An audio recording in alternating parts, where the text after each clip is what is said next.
নমস্কার। আজ আমি ইন্দোনেশিয়ার একটি ভূতের মুভি দ্য এলিক্সিরের সম্পূর্ণ বর্ণনা করব।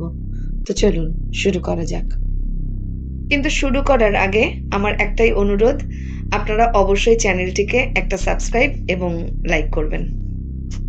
এই সিনেমার একেবারে শুরুতে দেখা যায় একটা বাড়িতে অনুষ্ঠান হচ্ছে, তাই সেখানে অনেক লোক জমায়েত হয়েছে। সেই অনুষ্ঠানেই নীল নামের একটা মেয়ে তার বয়ফ্রেন্ড রহমান, যে একজন পুলিশ অফিসার, তার সাথে ঝগড়া করে, কারণ সে তাদের বিয়ে নিয়ে কিছু ভাবেনি। কিন্তু রহমান বলে সে তো এই সম্পর্কটা এগিয়ে নিয়ে যেতে চায়। তখন সে আংটি বের করে নিংকে প্রপোজ করবে বলে, কিন্তু তখনই তার কাছে ক্যাপ্টেনের ফোন আসে, তাই তাকে সেখান থেকে চলে যেতে হয়। রহমান চলে যাওয়ার ঠিক পরেই যেখানে অনুষ্ঠান হচ্ছিল সেখানে হঠাৎ করে একটা গাড়ি বেশ স্পিডে আসতে থাকে। রাস্তায় দাঁড়িয়ে থাকা লোকেরা বাধা দেওয়ার চেষ্টা করে, কিন্তু ওই গাড়ি নিজের ব্যালেন্স হারিয়ে ওখানকার লোকদের আঘাত করে আরেকটা বড় গাড়িতে ধাক্কা মেরে দেয় এবং ওখানেই দাঁড়িয়ে যায়। তখন একজন লোক ওই গাড়ির ড্রাইভারকে ধরার জন্য গাড়ির দরজা খুললে দেখে ড্রাইভারের হাত গাড়ির স্টিয়ারিং এর মধ্যে ঢুকে গেছে।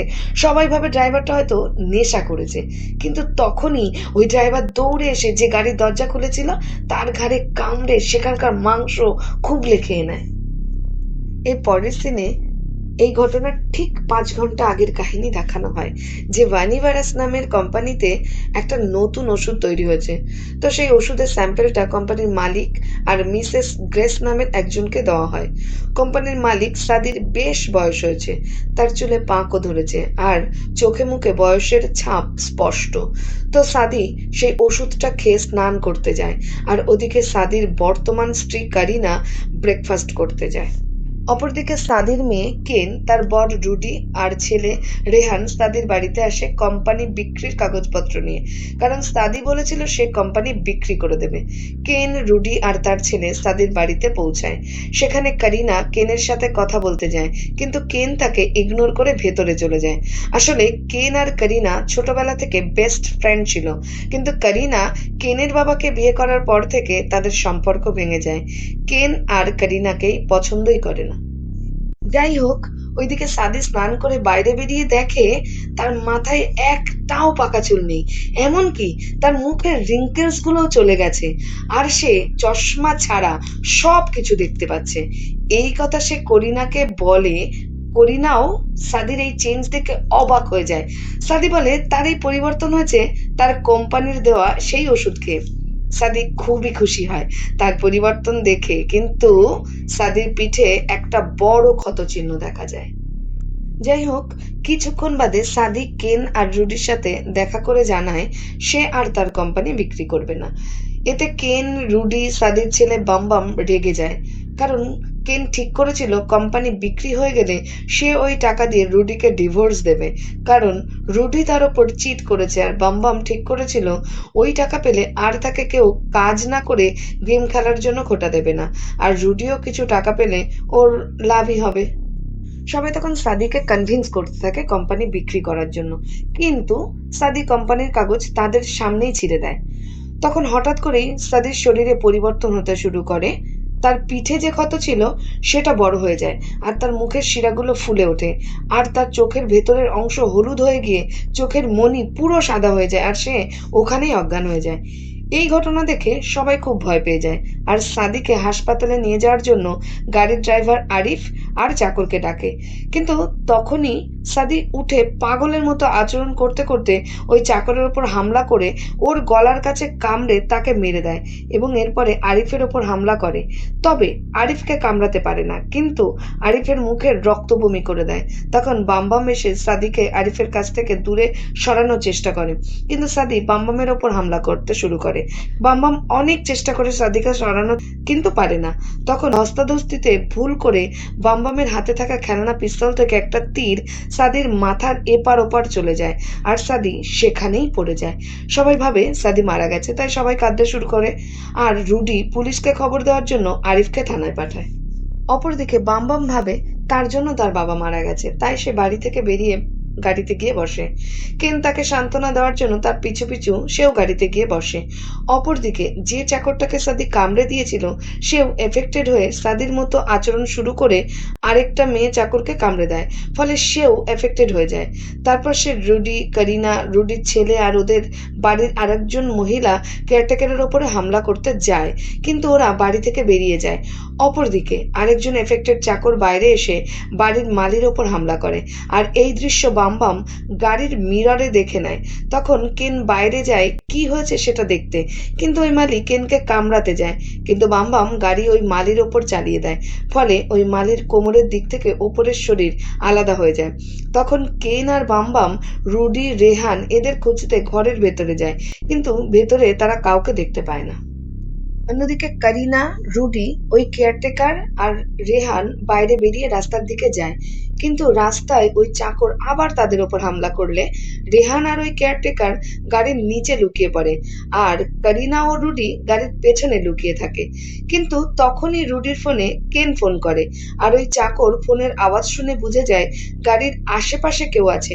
সে তখন গাড়ির নিচে থাকা রেহানের ওপর হামলা করতে যায়, কিন্তু করিনা একটা ধারালো মাটি খোঁড়ার জিনিস তার গলার এপর ওপর করে দিয়ে সেখান থেকে পালায়, কিন্তু পালানোর সময় বৃষ্টি এসে যায়, আর করিনা দেখে বৃষ্টি ওই এফেক্টেড চাকরের ওপর পড়তেই সে নিজের জায়গায় স্থির হয়ে দাঁড়িয়ে আছে। যাই হোক, রুডির ফোনে আবার ফোন করে কেন জিজ্ঞাসা করে তারা কোথায় আছে। রুডি বলে তারা বাড়ির থেকে পালিয়েছে। তখন করিনা কেনদের বলে প্রধানের বাড়িতে আসতে, ওরাও সেখানেই যাচ্ছে। এরপর কেন আর বাম গাড়ি নিয়ে বেরোতে যায়, কিন্তু আবার সেই আধকাটার শরীর নিয়ে ওই মালি ওদের ওপর হামলা করতে আসে, কিন্তু কেন আর বাম গাড়ি নিয়ে চলে যায়। অপরদিকে রুডি আরিফকে গাড়ি নিয়ে থানায় যেতে বলেছিল, কিন্তু রাস্তায় আরিফও এফেক্টেড হয়ে পড়ে, কারণ সাদি ওর মুখে বমি করে দিয়েছিল। যাই হোক, আরিফ এফেক্টেড হয়ে গাড়ির ব্যালেন্স রাখতে পারেনি, আর গাড়ি কয়েকজনকে আহত করে একটা বড় গাড়িতে গিয়ে ধাক্কা মেরে থেমে যায়। আর এটা হলো মুভির শুরু সেই দৃশ্যটা যেখানে একটা গাড়ি অ্যাক্সিডেন্ট করেছিল, আর সেই ড্রাইভার আরেকজনকে কামড়ে দিয়েছিল, আর এই ড্রাইভার আর কেউই নয়, আরিফ। এবং এই ঘটনাটা ঘটেছিল প্রধানের বাড়ির পাশেই, যেখানে করিনা কেনের সাথে দেখা করার কথা ভাবছে। যাই হোক, ওদিকে করিনা, রুডি, রেহান আর বাড়ির কেয়ারটেকার প্রধানের বাড়ির ওখানে গিয়ে দেখে ওখানেও প্রচুর লোক এফেক্টেড হয়ে ঘুরে বেড়াচ্ছে। তখন তারা বাঁচার জন্য একটা বাড়িতে ঢুকে যায়, কিন্তু বাড়িতে ঢোকার আগে ওই কেয়ারটেকারের ওপর কয়েকজন জম্বি হামলা করে তাকেও এফেক্টেড বানিয়ে দেয়, কিন্তু রুডি, করিনা আর রেহান ঘরে ঢুকে দরজা বন্ধ করে দেয়। তখন প্রধানের বাড়ির সামনে কেন আর বাম আসে গাড়ি নিয়ে, কিন্তু রাস্তায় প্রচুর এফেক্টেড মানুষ থাকায় ওরা গাড়ি থেকে বেরোতেই পারে না। কেন তখন জোরে জোরে হর্ন বাজায়, আর ওর হর্নের শব্দ শুনে ওই এফেক্টেড মানুষগুলো ওদের গাড়ির দিকে তেড়ে আসে, আর কেন ও বাম ভয় পেয়ে ওখান থেকে পালিয়ে যায়। অপরদিকে রুডি দেখে প্রধানের বাড়ির সামনে আরিফের নিয়ে আসা গাড়িটা রয়েছে। সে তখন করিনা আর রেহানকে নিয়ে ওই গাড়ির উদ্দেশ্যে যায়, কিন্তু সেখানে গিয়ে দেখে গাড়ি খারাপ, চলবে না। তারা ওখানে দাঁড়িয়ে ভাবছিল কি করবে, তখন অনেকগুলো জম্বি তাদের ওপর হামলা করতে আসে, আর তারা পালিয়ে পাশে থাকা আর একটা ঘরে ঢুকে যায়। কিন্তু রুডি ঘরে ঢোকার আগে একজন এফেক্টেড মানুষ তাকে কামড়ানোর চেষ্টা করে, কিন্তু সে কোনো রকমে পালিয়ে ঘরের মধ্যে যায়। তখন রুডির গায়ে চোট লাগায় করিনা ব্যান্ডেজ করার জন্য কাপড় খুঁজতে যায়, আর রুডি বুঝতে পারে তার হাতে কামড় লেগেছে, মানে সেও তাড়াতাড়ি ওদের মতো হয়ে যাবে। তাই রুডি রেহানকে বলে তার মায়ের খেয়াল রাখতে। এই কথা বলে সে বেরোতেই যাবে ঘর থেকে, কিন্তু তার আগেই সে পুরো এফেক্টেড হয়ে গিয়ে বোধবুদ্ধি হারিয়ে ফেলে, আর নিজের ছেলে রেহানের ওপর হামলা করে। করিনা এসে কোনো রকমে রেহানকে বাঁচায়, আর এই দৌড়ঝাঁপ মারামারির মধ্যে একটা ঘরের মধ্যে থাকা চাপকলের ডান্ডা রুডির পেটের মধ্যে ঢুকে যায়, আর সে ওখানেই আটকে পড়ে। তখন করিনা ওই দরজা বন্ধ করে রেহানকে নিয়ে বাইরের ঘরে বসে থাকে। কিছুক্ষণ পরে করিনা যে বাড়িতে ছিল সেই বাড়িতে নিং আসে। নিং করিনাকে জিজ্ঞাসা করে সে তার বাড়িতে কি করছে। করিনা তখন পুরো কাহিনী তাকে জানায়। অপরদিকে প্রধানের বাড়ি খুঁজতে গিয়ে কেন আর বামের গাড়ি একটা লোক ভর্তি ছোট ট্রাকের সাথে অ্যাক্সিডেন্ট করে। তখন ওই ট্রাকের ড্রাইভার গাড়ি থেকে নেমে কেন আর বামবামের গাড়ির কাছে যায় দেখার জন্য সবকিছু ঠিক আছে কিনা। ড্রাইভার দেখে কেন আর বামবাম ঠিক আছে, তাদের বেশি চোট লাগেনি, কিন্তু তখনই অনেকগুলো এফেক্টেড মানুষ এসে ওই ট্রাকের মধ্যে থাকা লোক ও ড্রাইভারের ওপর হামলা করে, তাদেরও জম্বি বানিয়ে দেয়। তখন কেন আর বামবাম দেখে সামনেই পুলিশ স্টেশন। তারা দৌড়ে সেখানে গিয়ে পুলিশকে তাদের সব কথা বলে। দুজন পুলিশ চেক করতে যায় আর একজন স্টেশনে তাদের কাছে থাকে। আর এই পুলিশ অফিসার হলো নিংয়ের বয়ফ্রেন্ড রহমান। যাই হোক, যে পুলিশগুলো বাইরে গিয়েছিল তার মধ্যে একজন আহত অবস্থায় ফিরে এসে রহমানকে বলে বাকি পুলিশ ফোর্সদের খবর দিতে।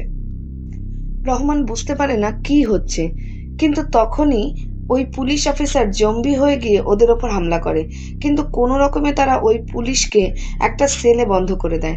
তখন রহমান বুঝতে পারে আসলে কি হচ্ছে।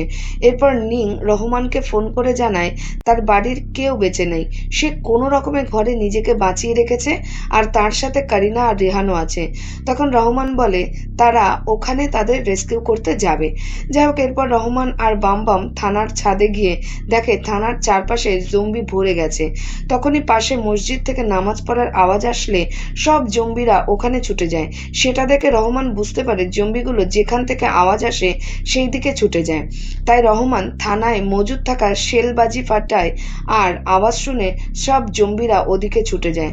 আর এই সুযোগে কেন, বামবাম আর রহমান থানা থেকে বেরোয়, কিন্তু কিছু দূর যেতেই তাদের ওপর আবার জম্বিরা হামলা করে।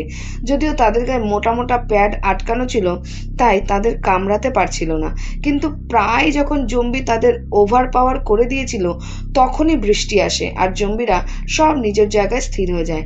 এই সুযোগে রহমান আর বামবাম আবার থানায় ফিরে যায়, কিন্তু কেন বাইরে ওই দাঁড়িয়ে থাকা ট্রাকে উঠে পড়ে।